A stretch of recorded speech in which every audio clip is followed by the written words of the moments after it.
శ్రీరామ జయ రామ జయ జయ రామ రామ. రామాయణం.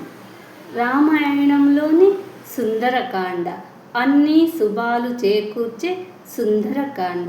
ఈ సుందరకాండలో ఈ భాగం చాలా గొప్పది. ఆత్మ నియంత్రణ, ధర్మబుద్ధి, లక్ష్య నిబద్ధతను ఈ భాగం ద్వారా మనము తెలుసుకోగలుగుతాము. హనుమంతుడు లంకలోకి ప్రవేశించినప్పుడు అనేక వైభవాలు, భోగాలు, సౌందర్యాలు ఆయన కళ్ళ ముందుకు వచ్చాయి. కానీ ఆయన మనసు ఒక్క క్షణము కూడా తను వెళ్ళిన లక్ష్యాన్ని మరచిపోలేదు. ఎందుకంటే నిజమైన మహాత్ముడు దృష్టిని కాదు, దృష్టి కోణాన్ని కాపాడుకుంటాడు.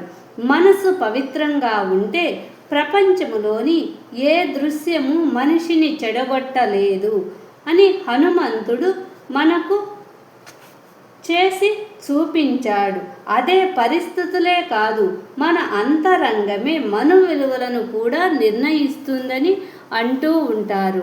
ఇప్పుడు రావణుడు. ఈ రావణుడి అంతఃపురములోకి హనుమంతుడు ప్రవేశించాడు.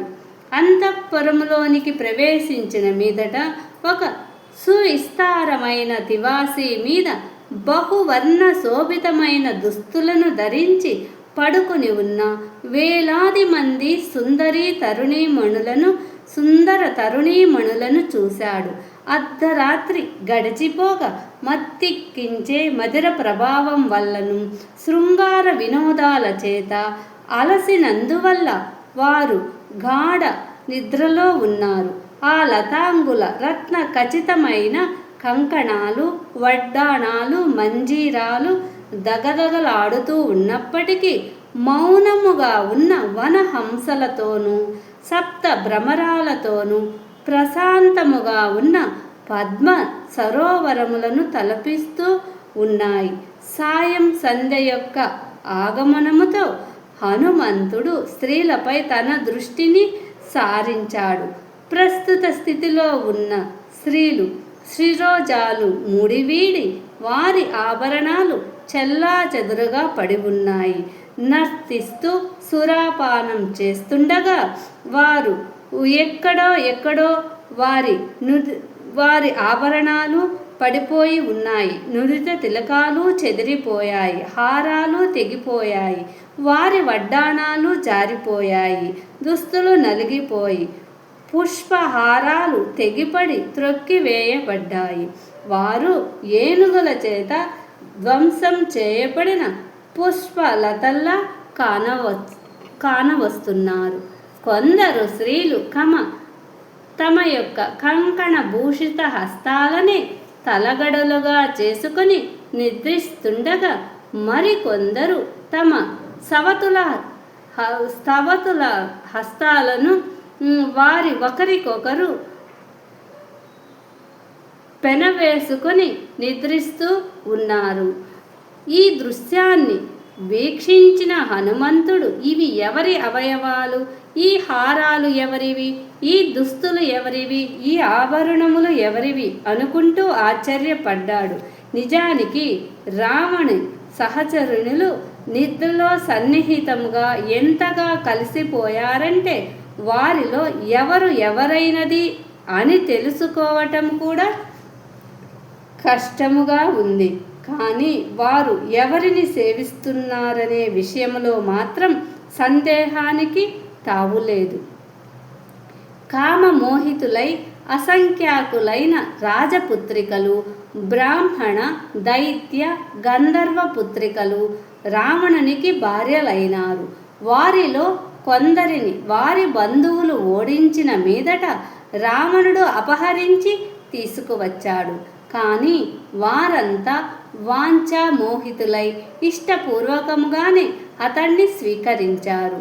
వారిలో అధమ జాతులు కానీ, వికార రూపులు కానీ, అజ్ఞానులు కానీ ఎవరూ లేరు. లంకాదేశుడైన రావణుడు వారిలో ఎవరిని కానీ అనాదరించలేదు.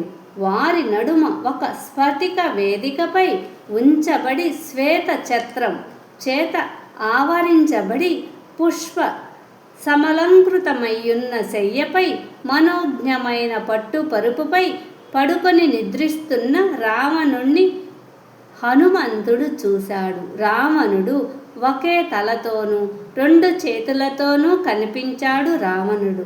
ఎందుకంటే యుద్ధములో మాత్రమే అతడు దశకంఠుడై 20 బాహులతో తన మనోహర రూపాన్ని ధరిస్తాడు. ఇంద్రుని వజ్రాయుధం, ఐరావత దంతం, మహావిష్ణు యొక్క చక్రం వంటి అత్యుత్తమ ఆయుధాల వల్ల ఏర్పడిన అసంఖ్యాకమైన గాయాలను కూడా రావణుని దేహంపై ఉండగాని హనుమంతుడు గమనించాడు. నల్లని ఛాయగల రావణుని దేహం చందన చర్చితమై ఉంది. విందుతోనూ సురాపానముతోనూ శృంగార కేళితోనూ రాత్రిని గడిపి అలసి పడి ఉన్న అతని కర్ణాభరణాలు అగ్నివలే మెరుపులు విరజిమ్ముతున్నాయి. శక్తివంతమైన రాజసం ఉట్టిపడుతున్న రావణుడి రూపాన్ని చూసి ఒకంత భీతి చెందాడు హనుమంతుడు. అతని వంక గౌరవభావంతోనే దృష్టిని సారించాడు. అంతటా హనుమంతుడు పూర్ణ చంద్రుణ్ణి చుట్టి ఉన్న తలతలలాడే తారల మాదిరిగా రాముని పరివేష్టించి ఉన్న అతని భార్యల వైపు తమ దృష్టిని మరల్చాడు. వారిలో చాలామంది తమ తమ చేతులతోనూ తమ ప్రియంతమ నాదునిపై వేసి నిద్రిస్తుండగా మరికొందరు ముందటి సాయం వేళ తాము మ్రోగించిన సంగీత పరికరాలను ఆలింగనం చేసుకుని ఉన్నారు. ప్రవాహ మధ్యలో తేలియాడుతున్న తరుశాఖను అంటిపెట్టుకొని ఉన్న తామర పుష్పం వలె తమ మధురమైన తరుణీ లలామ ఒకతే వీణను కౌగలించుకుని ఉంది. ఒకతే తన శిశువును వలె శిశువుని ఎలా పట్టుకొని నిద్రపోతుందో అలా తన మృదంగాన్ని ఒడిలో పెట్టుకొని ఉంది. వేరొక పీన సహోదరి చాలా కాలము ఎడపాటు తర్వాత తిరిగి వచ్చిన తమ ప్రియుణ్ణి కౌగలించుకున్న విధముగా ఒక భేరిని గాఢంగా హత్తుకొని ఉంది.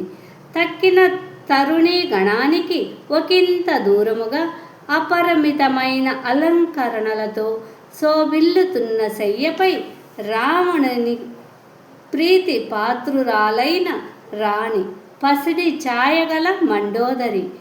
ఆమె యవ్వనం, సౌందర్యాన్ని, గాంభీర్యాన్ని చూసిన హనుమంతుడు ఈమె సీతయే కాబోలు అనుకున్నాడు. సీతను కనిపెట్టడం సంతోష అతిశయముతో అంటే సీతను కనిపెట్టాను అని అనుకున్నాడు.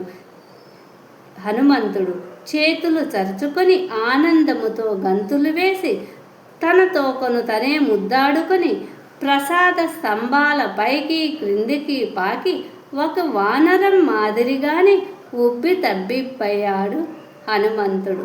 మండోదరిని చూసి సీత అనుకున్నాడు. అయితే ఆ క్షణం ఆలోచించిన మీదట ఈమె సీత కాజాలదు, ఇంకెవరో అయి ఉండవచ్చు. రాముని యొక్క వియోగములో సీత భుజించటం కానీ నిద్రించటం కానీ చేయలేదు.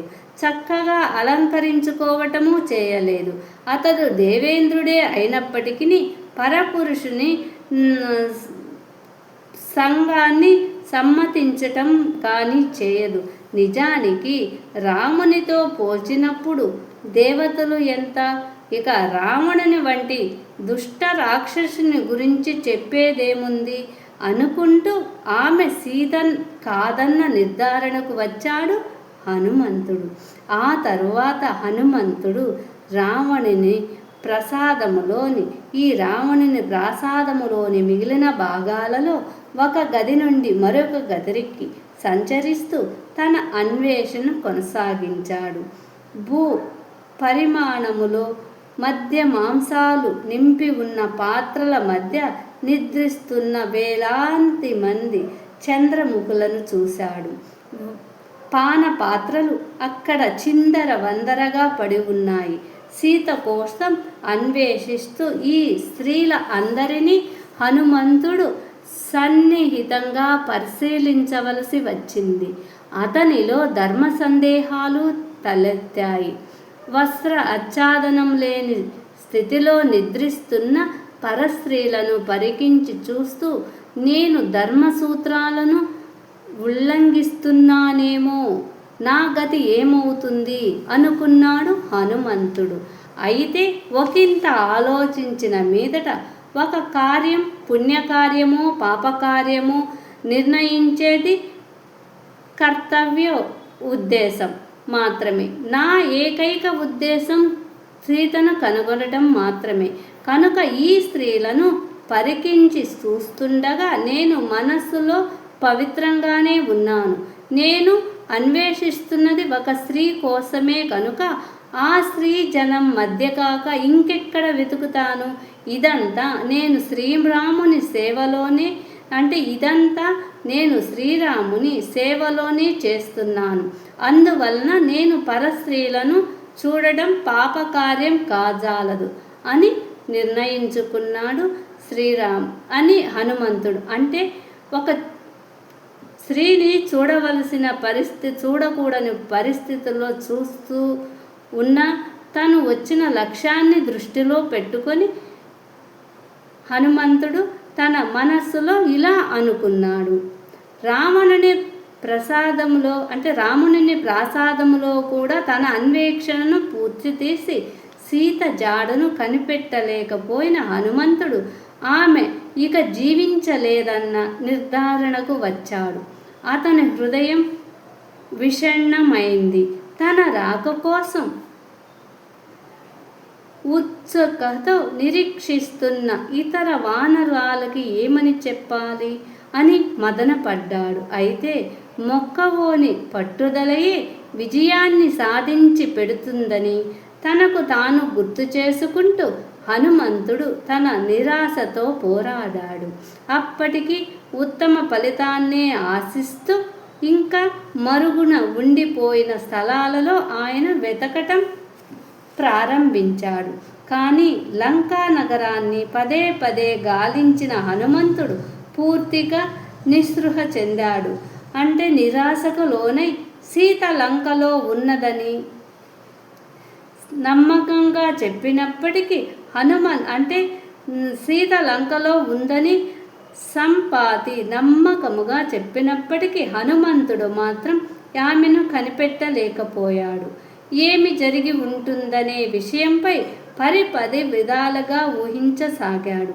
రావణుడు తన లంకకు ఎత్తుకుపోతుండగా బహుశా సీత భయం వలన మరణించిందేమో, బహుశా అతని రాముని భయం వలన ఆమెను క్రిందకి పడవేశాడేమో, సీత పెనుగులాడి రావణుని పట్టు నుండి విడిపించుకొని సముద్రంలో పడి ఉంటుందేమో, లేదా ఆమె తన భార్య కావటానికి తిరస్కరించటంతో రావణుడు ఆమెను భక్షించాడేమో అని హనుమంతుని మనసు పరిపర విధాల ఆలోచించింది. అంతటా హనుమంతుని ఆలోచనలు తాను రాముని వద్దకు తిరిగి వెళ్ళి తన వైఫల్యాన్ని నివేదిస్తే జరగగల వినాశకర ఫలితాల వైపు మళ్ళీ అతని ఆలోచనలు మళ్ళాయి. సీత లేకుంటే రాముడు తన జీవితాన్ని త్యజించటం తథ్యం. ఆ తర్వాత లక్ష్మణుడు కూడా అదే చేస్తాడు. రామ లక్ష్మణులు మరణించాలని విన్నంతనే భరత శత్రుఘ్నులు తమ జీవితాలని అంతం చేసుకుంటారు. 4 పుత్రులు గతించటంతో 3 మాతృమూర్తులు మరణించటం తథ్యం. తాము వైఫల్యం చెందినందువల్ల అవమాన భారముతో సుగ్రీవుడు, అంగదుడు తదితర వానరాలంతా తమ జీవితాలను త్యజిస్తారు. అందువలన నేను కిష్కింధకు తిరిగి వెళ్ళకూడదు. ఇక ఇక్కడే ఆత్మహత్య చేసుకుంటానేమో. సన్యాసిగా నా జీవిత శేషాన్ని గడపటమో చేస్తాను అనుకొని తన మనసులో వచ్చే అనుమానాలని, తన అంతరంగంలోని ఆలోచనలని అర్థం చేసుకుంటూ ఇలా ఆలోచిస్తున్నాడు హనుమంతుడు. ఈ చీకటి ఆలోచనల నుండి బయటపడటానికి హనుమంతుడు మనస్సుతో పోరు చేస్తూ నేను రావణ్ణి చంపటం మంచిదేమో, లేదా అతన్ని రాముడి వద్దకు ఈడ్చి తెస్తే రాముడు అతన్ని పరమశివునికి నరబలిగా సమర్పించగలుగుతాడు అనుకున్నాడు హనుమంతుడు. జై శ్రీరామ్. ఈ వీడియో నచ్చితే అందరూ జై శ్రీరామ్ అని కామెంట్లో రాయండి. హనుమంతుడు ప్రతి స్త్రీలో తల్లితనాన్ని గౌరవంగా చూశాడు. రావణుడు స్త్రీలను భోగవస్తువుగా చూశాడు. కానీ హనుమంతుడు ప్రతి తల్లిలోనూ ప్రతి ఆడవారిలో ఒక తల్లిని చూశాడు. ఇద్దరి జీవితంలో లక్ష్యం పవిత్రంగా ఉంటే మార్గములో కనిపించే ఆకర్షణలు మనస్సును దారి తప్పించలేవు. ఈ హనుమంతుడి ఆకర్షణకు లోను కాలేదు హనుమంతుడు మనకు నేర్పింది ఇదే. ధర్మముతో చేసిన పరిశీలన పాపం కాదు, చెడు మధ్యలో ఉన్న చెడిపోకపోవటం అదే నిజమైన భక్తి. ఆ భక్తినే, ఆ రామభక్తినే హనుమంతునిలో మనం చూస్తున్నాం. ఆకర్షణల మధ్యలో ఉన్న లక్ష్యాన్ని మర్చిపోలేదు హనుమంతుడు. ఈ వీడియో అందరికీ షేర్ చేయండి, లైక్ చేయండి, సబ్స్క్రైబ్ చేయండి. సుందరకాండ చదివినా విన్నా సరే సుఖ సంతోషాలతో కష్టాలు తొలగి ఆనందంగా జీవిస్తారు. తప్పక నమ్మకంతో ఈ సుందరకాండని వినండి. భక్తిగా నేను చదువుతూ మీకు వినిపిస్తున్నాను సుందరకాండ. ఈ భక్తి మార్గంలో ఇలాంటి భక్తి వీడియోల కోసం ఛానల్ని తప్పక సబ్స్క్రైబ్ చేయండి. విజయలక్ష్మి అక్షరాల ఆణిముత్యాల ఛానల్కు స్వాగతం. అందరికీ నమస్కారములు.